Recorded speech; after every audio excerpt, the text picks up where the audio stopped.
He was the golden boy of Hollywood, handsome, charismatic, fiercely independent. But Robert Redford was more than just a movie star. He was a visionary who built empires, championed independent voices, and left a legacy few can match. This is the story of his extraordinary journey, from a restless teen in California to one of the most influential figures in cinema, and the final chapter of his remarkable life. If you love stories of Hollywood legends, make sure you subscribe and join us as we uncover the hidden stories behind the silver screen. Charles Robert Redford Jr. was born on August 18, 1936, in Santa Monica, California. His father worked for an oil company, while his mother, Martha, struggled with health issues. When Robert was just 17, tragedy struck. His mother passed away unexpectedly, leaving a wound that never truly healed. Growing up in Van Nuys, Redford wasn't the model student. He ran with street gangs, spent nights cruising in hot rods, and rebelled against authority. Sports gave him one outlet, and baseball earned him a scholarship to the University of Colorado. But his wild streak caught up with him.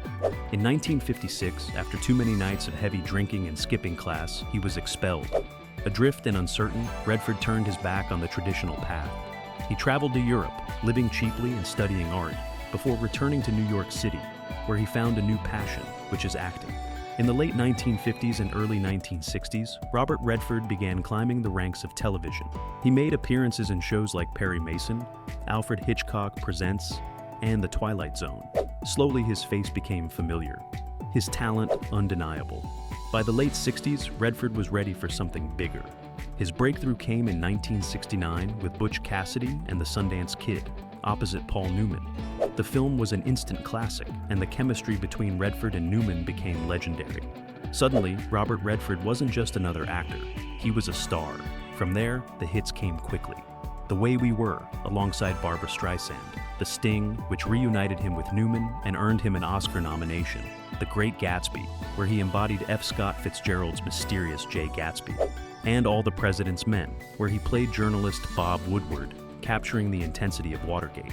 By the mid-1970s, Redford was one of Hollywood's most bankable and respected leading men, a rare combination of good looks, intelligence, and a willingness to take risks. But Redford wasn't satisfied with just acting. He wanted control over the stories being told. In 1980, he stepped behind the camera for the first time.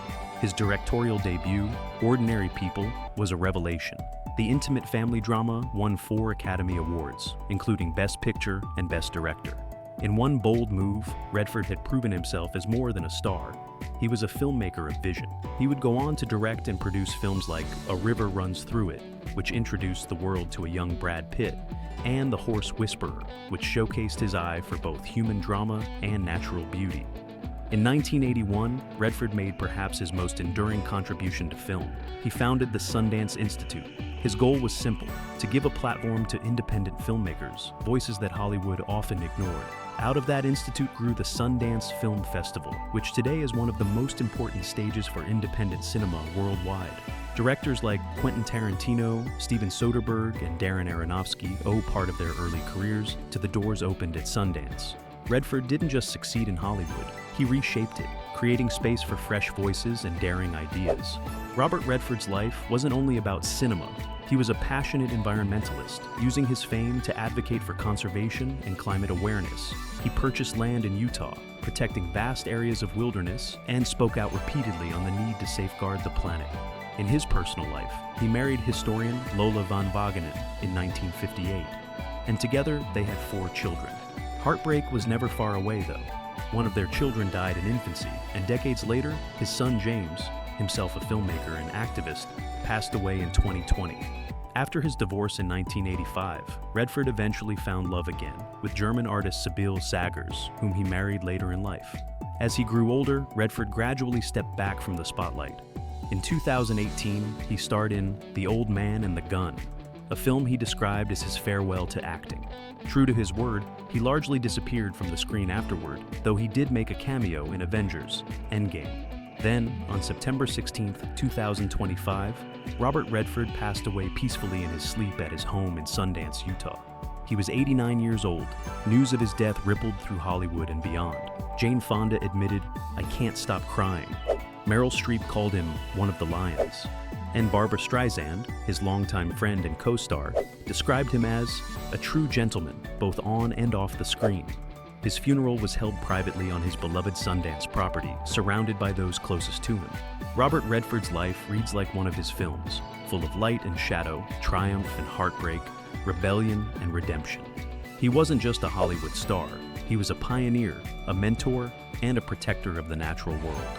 His influence lives on every time a new filmmaker dares to dream, every time a story breaks free from the Hollywood mold, and every time we return to the timeless classics that made him a legend.